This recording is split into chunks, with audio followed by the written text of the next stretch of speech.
বেশ কিছুদিন আগেকার কথা। গভীর এক জঙ্গলে বাস করত এক কাক, এক হরিণ, এক ইঁদুর এবং এক কচ্ছপ। তারা ছিল একে অপরে যেন একেবারে হরিহর আত্মা।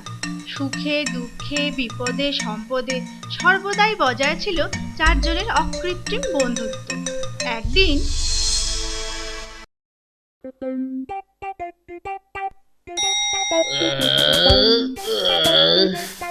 আজকের ভোরটা সত্যি সুন্দর, নরম রোদ, মৃদু হাওয়া, চমৎকার।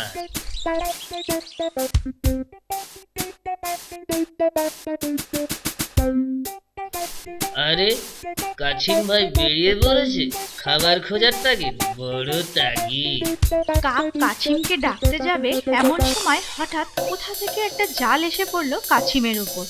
জালের মধ্যে ধরা পড়া কাছিম ছটপট করার চেষ্টা করে আরও জালের ফাঁদে জড়িয়ে পড়তে লাগলো। জালের দড়ি হাতে নিয়ে গাছের আড়াল থেকে বেরিয়ে এলো এক শিকারী।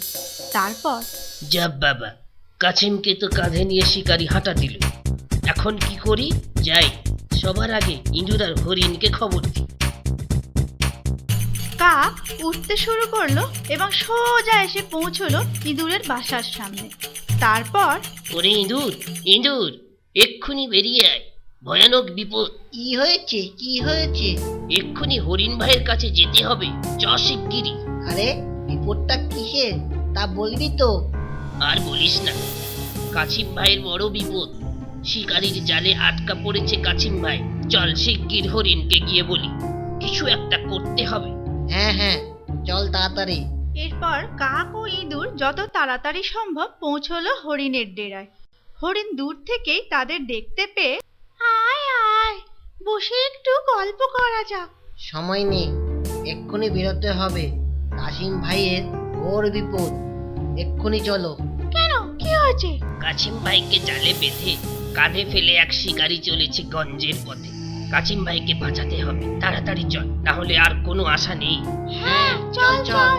কিভাবে কাছিম ভাইকে উদ্ধার করবি, ভেবেছিস কিছু? না রে, কিছুই মাথায় আসছে না। এই, আমার একটা বুদ্ধি এসেছে, শোন। তিন মাথা এক জায়গায় হয়ে কি জানি কি পরামর্শ করলো। তারপর হরিণ ইঁদুরকে পিঠে বসিয়ে ছুট দিল। অন্যদিকে কাক ও আকাশের পথে ডানা মেলল। হঠাৎ দেখা গেল শিকারী জালে জড়ানো কাছিমকে কাঁধে নিয়ে মহানন্দে হাঁটছে।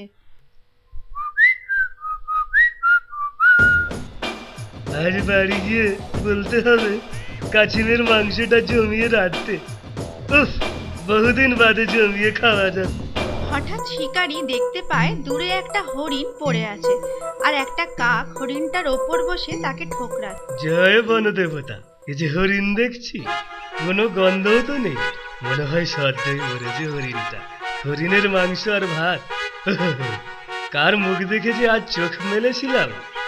শিকারী কাঁধ থেকে জাল সমেত কাছিমকে একটা ঝোপের পাশে মাটিতে নামিয়ে রেখে তড়িঘড়ি হরিণকে পরীক্ষা করতে যায়। আর সেই সুযোগে প্ল্যান মাফিক ইঁদুর গিয়ে দাঁত দিয়ে কেটে দেয় কাছিম ভাইয়ের জাল।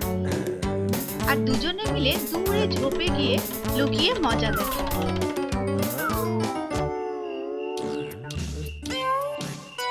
যা বাবা, খুব ঠকান ঠকালো তো। মরা হরিণ কিনা জানতে হয়। ধাও, যাই, কাছিম নিয়ে ঘরে ফিরি। আর কি করব? ধীর পায়ে শিকারী পথের ধারে ঝোপের কাছে এসে দাঁড়ায়, কিন্তু এখানে এসে সে সম্পূর্ণ স্তব্ধ হয়ে পড়ে। আর তারপর হে ভগবান, আমার কাছিমটাও গেল হরিণের লোভ করতে গিয়ে। হায় হায়, এ কি ভুল করলাম আমি? হরিণও পেলাম না, আর হাতের কাছিমটাও পালাম। মানে সরে পড়ো এবার।